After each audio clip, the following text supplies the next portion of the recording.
Esta es la quinta generación del Kia Sportage, que va a ocupar un puesto muy importante en la gama de la marca, puesto que este tiene que ser, según ellos, el coche más vendido durante el año 22. Se trata de nuevo de un SUV que en este caso llega a los 4,52 metros de largo. Es un coche, por lo tanto, que compite directamente con algunos de los vehículos más vendidos en el segmento por marcas como Ford con el Kuga, Hyundai con el Tucson, coche hermano, el Nissan Qashqai o, por ejemplo, también el Peugeot 308 o el Opel Grandland. El nuevo Sportage se caracteriza, como podéis ver, por una estética completamente nueva y diferencial y por ese salto adelante que han hecho los coches coreanos, que los han convertido en algunos de los mejores vehículos por relación entre lo que hay que asumir a la hora de comprarlo e igualmente el producto que te llevas. Pero esa evolución no se queda solo en una estética exterior que, además, con posibilidad de tener pinturas bitono, hace que sea un coche muy pintón, especialmente en las versiones GT Line como esta que estamos probando. ¿Buscas un coche nuevo?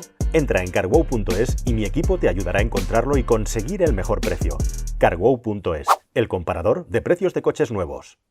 Kia tiene un diseño completamente nuevo en el interior. Ya las versiones anteriores del Sportage tenían pantallas en las versiones de más alto nivel y en este caso es igual.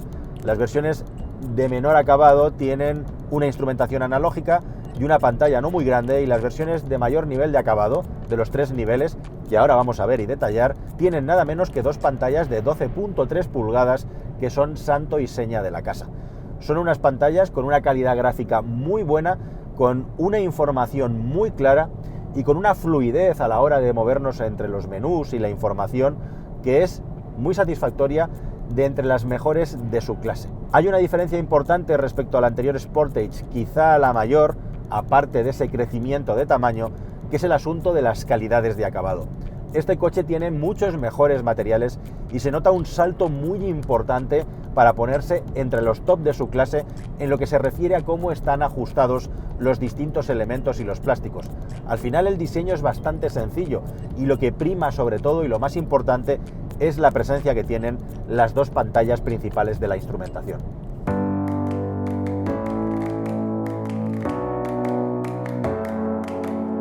Existen 2 motores diésel de 116 y 136 caballos y una gama de motores, como decimos, gasolina muy amplia, que comienza con los 150 caballos de la versión TGDI para luego pasar a una versión idéntica en potencia pero con hibridación ligera, lo que le da la etiqueta Eco, y versiones igualmente de gasolina de 180 caballos con un cambio automático. Luego hay 2 versiones híbridas, una híbrida estándar no enchufable que llega hasta los 230 caballos de potencia, es un híbrido convencional con una batería ya de 1,5 kWh de tamaño, y por último un híbrido enchufable que va a tener etiqueta 0 de la DGT, puesto que hace de largo más de 40 kilómetros en modo puramente eléctrico, que llega a los 265 caballos. Todas las versiones, menos esta última que es etiqueta 0, tienen etiqueta Eco, salvo las 2 versiones de acceso, diésel de 116 caballos y gasolina de 150 caballos, las más económicas, que no tienen la etiqueta C, puesto que no lleva ningún tipo de sistema de hibridación ni pequeña batería para acumular energía. Igualmente el Sportage puede tener 2 tipos de cambios, un cambio automático de 7 relaciones de doble embrague y un cambio tradicional de convertidor de par. Este cambio último de 6 velocidades se guarda exclusivamente para las versiones híbridas e híbrida enchufable. A medida que rodamos vamos encontrando los matices en la suspensión del Kia Sportage. Ese toque duro y directo de la dirección no lo hace un coche especialmente incómodo, cosa que se nota específicamente cuando pasamos por badenes o por baches de baja frecuencia, es decir, resaltes en la carretera que no sean agujeros o asfalto en mal estado. En esas circunstancias, la suspensión McPherson delante con multibrazo detrás hace un trabajo excelente, haciendo que se convierta en un coche muy cómodo, solamente cuando el asfalto está muy roto o encontramos agujeros en el asfalto o directamente guardias tumbados de estos metálicos que hacen que sacuda al coche, podemos notar una sacudida un poquito mayor a lo que sería el estándar de esta categoría. El añadido, el Sportage, puede tener una suspensión de dureza variable que va a ir unida al acabado siempre GT Line. El Kia Sportage tiene 2 características básicas en cuanto a conducción. Es un automóvil que, sin tener una filosofía o un cariz deportivo, tiene una suspensión que, aunque confortable, es tirando a dura. Y después me parece un coche que está bien aislado en lo que se refiere al ruido del exterior, aunque al tener una carrocería de este tipo algo sobreelevado y también con unos retrovisores un poco más grandes, lo que vamos a sentir sobre todo es el sonido del viento, especialmente en días ventosos como estos en los que estamos conduciendo aquí, en tiempo real. Me gusta especialmente, si tuviera que destacar algo, el tacto de la dirección que hace, junto con ese toque de la suspensión tirando a deportivo, que es un poquito más directo, transmite un poquito más al conductor que otros automóviles de este tipo que son eminentemente de corte familiar y que por lo tanto el asunto de la deportividad no lo tienen como una premisa principal. Además de un buen acceso para las plazas delanteras y traseras y suficiente altura para acomodar hasta personas de más de 1,85 m en el interior, lo más destacado de este coche no es eso, la altura, sino el espacio en las plazas traseras y también el maletero que tiene. Parte de los 526 litros contando el doble fondo y puede llegar a rozar los 600 litros en el caso de las versiones no hibridadas. Igualmente los asientos traseros se pueden partir en tres y hay multitud de detalles para dejar el equipaje bien sujeto y tomas de corriente. A pesar de que el carácter de este coche es eminentemente urbano, no han desaparecido las versiones de tracción total y vas a poder comprar un Sportage 4x4. Este vehículo tiene un sistema de tracción a las dos ruedas que desvía parte de la tracción a las ruedas traseras mediante un embrague multidisco que permite que el reparto de la fuerza sea al 50% entre ambos ejes. Si lo conectamos, se desconectará siempre automáticamente cuando vayamos a más de 60 km por hora. Además, los coches que tienen tracción total tienen tres modos de conducción por camino.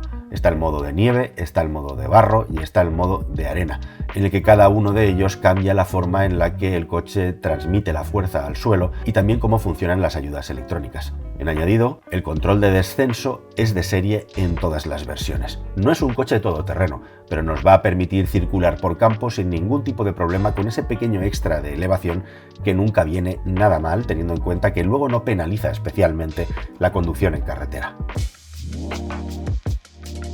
Estoy pisando el freno y tengo la marcha puesta simple y llanamente para que veáis la cantidad de información que podemos tener alrededor, en el entorno del coche, para hacer la maniobra de aparcamiento con total facilidad. Voy a poner la marcha atrás para cambiar la vista.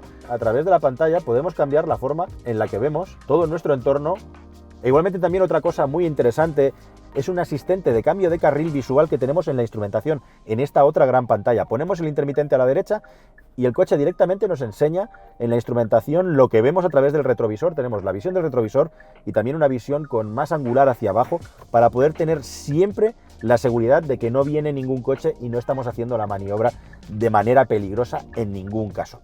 Y una tercera cosa que tiene interesante es este panel inferior que tenemos aquí, en el que, como veis, tenemos todos los mandos de la climatización con una pantalla que simula botones, es táctil, no tiene un botón, pero que podemos ir cambiando simulando que tenemos los climatizadores de toda la vida. La diferencia es que, como es una pantalla, efectivamente podemos intercambiar la información y tocando este botoncito lo que nos viene aquí es toda la información multimedia, radio e igualmente también la configuración del navegador para poderlo poner aquí delante directamente y poder tener navegación en la pantalla sin tener que hacer nada especial o ir directamente a la pantalla gigante.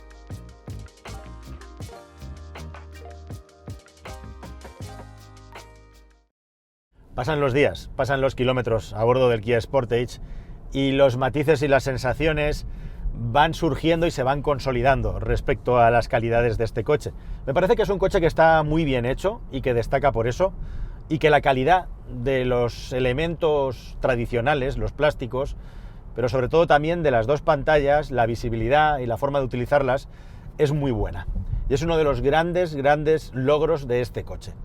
Todo es grande, todo es legible, todo es accesible y todo es muy completo, con algunas ideas brillantes. Kia y Hyundai están on fire, no solamente por las cifras de ventas que tienen en el mercado, no solamente porque debido a donde están, donde habitan, han capeado mucho mejor que el resto de marcas el problema de los semiconductores. También es una cuestión pura y dura de cómo se traduce todo ese esplendor a la hora de concebir los coches y de aportar ideas y soluciones originales, como por ejemplo en el caso de este Sportage, sin ir más lejos, esta franja de aquí abajo, este climatizador tradicional que se puede convertir también en un menú de accesos rápidos para la pantalla grande, que viene muy bien porque quizá el único pero que le puedo poner a la pantalla grande es que como pantalla táctil hay que estirar un poco de más el brazo para llegar a ella. Esto es lo que respecta a la visión del coche. Ya os he hablado del espacio interior, que también es una muy buena cosa que tiene este coche, salvo si hablamos de cuestiones de anchura. Normalmente estos coches no están pensados para ir con 5 personas de una manera continuada y esta no va a ser una excepción. Es característico de los coreanos también el hecho de que tenemos un montón de conexiones para poder enchufar puertos USB, para poder tomas de 12 voltios en el maletero, USB-C. Desde luego generosos son un rato, sobre todo en las versiones más altas de equipamiento, y también por supuesto un lugar donde dejar el teléfono para poderlo cargar de manera inalámbrica. Por contra, una característica que estoy encontrando en muchos coches coreanos últimamente, igual que pasa en el Hyundai Tucson, ese desbalance, ese desequilibrio pequeño que hay, siendo los muelles de mayor nivel o de mayor deportividad que unos amortiguadores que aparentemente tienen menos calidad o son claramente más blandos, algo que ocurría antaño con los coches del grupo Volkswagen, y que en este coche se manifiesta con que según el bache que pases te puedes encontrar que es un coche muy cómodo o que es un coche algo más incómodo que la media.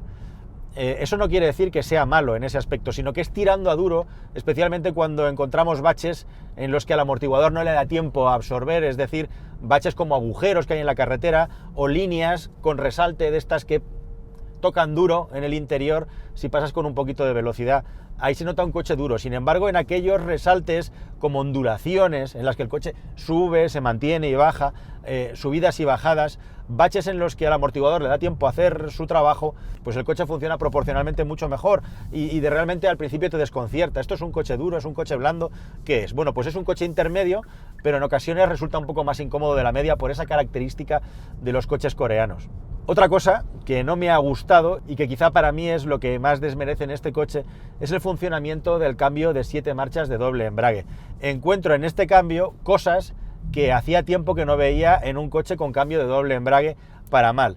Y lo principal que tiene, y ya lo tengo más que probado, es el asunto de que es un vehículo que para hacer maniobras de aparcamiento resulta un tanto brusco. Es muy difícil desde parado y a baja velocidad conseguir que el coche se mueva de una manera dulce y suave como es necesario cuando estamos aparcando, con la consiguiente pérdida de confort a la hora de hacer las maniobras. Para mí, el cambio de 7 relaciones de doble embrague, no he probado el de 6 relaciones, pero con convertidor de par no debería de suceder este problema, es lo que menos me gusta con diferencia de este coche. Así que eso hay que tenerlo en cuenta, porque en añadido a eso, además, me he encontrado situaciones un poco kafkianas o peliagudas en las que en una pendiente de un garaje, teniendo que hacer maniobra con poco espacio, esto se puede acabar convirtiendo en un problema para personas que no estén muy avezadas al volante. Me he encontrado de repente derrapando en la rampa de un garaje y con movimientos bruscos que la verdad no me han gustado. Sería una de las cosas que dejo en el debe a mejorar claramente de este coche. Igualmente también es un vehículo en general suave y silencioso, pero en aceleraciones fuertes o a bajas revoluciones, cuando aceleramos con el motor me parece un poquito más ruidoso de lo que debería, o al menos del estándar en la categoría, y por eso le resto un poquito también de confort.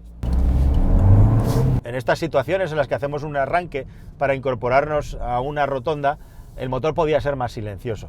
Bache típico en el que pues se nota un poquito más, como os estaba contando. Así que la conclusión final, la conclusión definitiva sobre este Kia Sportage es que es un coche que tiene muy buenos atributos y que, al igual como ocurría con los coches franceses antaño, a los que prácticamente han sustituido, le han ocupado el puesto, es un vehículo que yo creo que no destaca por ser el mejor en nada, pero no es un vehículo al que se le puedan achacar grandes defectos. Los mayores problemas que le he visto son esto que te estoy contando. Así que me parece un coche muy interesante, que además si lo pones en relación a lo que pagas por él, e igualmente también lo pones en relación a que en los rankings de fiabilidad están bastante arriba y están bastante avezados y aventajados respecto a su competencia, pues te sale un cóctel bastante interesante, un cóctel bastante bueno. Especialmente, por supuesto, y también si optas por tirar por las versiones más caras, en las que lógicamente hay mucho más equipamiento y muchas más cosas que te ayudan en la conducción y también que hacen el vehículo más agradable en el día a día. Entre ellas, por ejemplo, este magnífico techo doble de cristal con esa barra en el medio que nos da un interior muy armonioso y verdaderamente soleado. Así que nada más, mis queridos amigos, esto es todo lo que os quería y os puedo contar del Kia Sportage. Espero que la prueba os haya parecido interesante y con suficiente sustancia y contenido. Y si os parece bien, suscribíos al canal, que es la mejor manera que tenemos de ayudar, y nos vemos en un próximo vídeo, que espero que sea más y mejor.